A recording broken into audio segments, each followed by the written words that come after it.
1 Corinthians 15 verses 1 through 4 define the gospel as how that Christ died for our sins according to the Scriptures, and that he was buried, and that he rose again the third day according to the Scriptures. Now, if you ask most Christians, what is the significance of the death of Christ?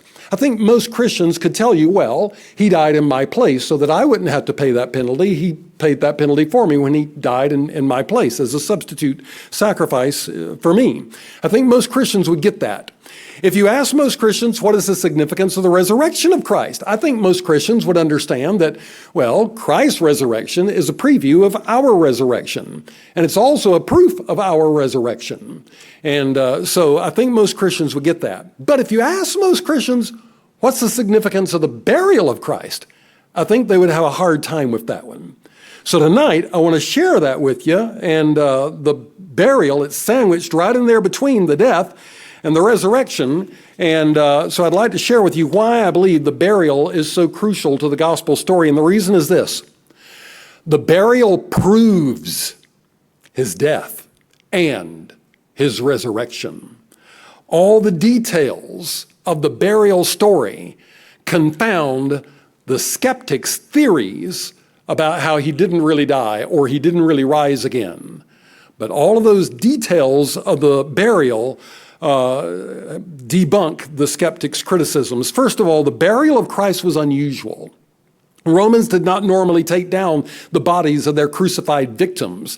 They liked to deliberately leave them up as a standing warning to all passers-by not to get on the bad side of Rome. The Latin poet Horace wrote about crucified slaves feeding crows on the cross.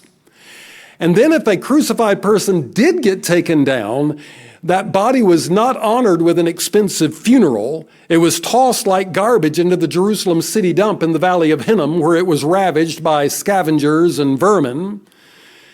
And the explanation that Christ's Jewish enemies circulated at the time of his death was that his disciples stole his body while the guards slept. Now, if his body had simply been dumped in the city trash heap, would it be conceivable that somebody could have come and stolen his body? Yeah, that would have been very conceivable. If it were just thrown in the city dump, what's to stop them? But Jesus' body was deliberately buried and a huge stone rolled over the front.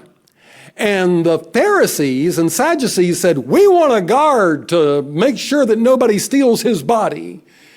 And I'm glad that they did that. Because it backfires on them. They got their guard, and all that did was proved all the more the reality of Christ's resurrection. And but if his body had simply been tossed into the city dump, then there would have been nothing to have stopped his disciples or anyone else from going and stealing his body. But the idea that they could slip past the sleeping guards, oh, wait a minute. How did the disciples know they were sleeping? Try again. How did the disciples know they were sleeping, that the guards were sleeping? Did Roman guards ever fall asleep? The Roman guards didn't fall asleep. Where are the disciples? Trembling behind a barred door and stone walls in fear of their lives, wondering if they're going to be next, listening for boots to come stomping up to the upper room and them to be under arrest.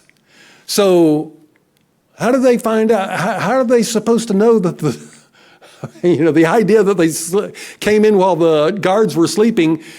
What? One of them just got a bright idea in the middle of the night. Hey, guys, let's all go sneaking over to where the tomb is just to see if maybe the guards might have fallen asleep just this once. I mean, that's stupid.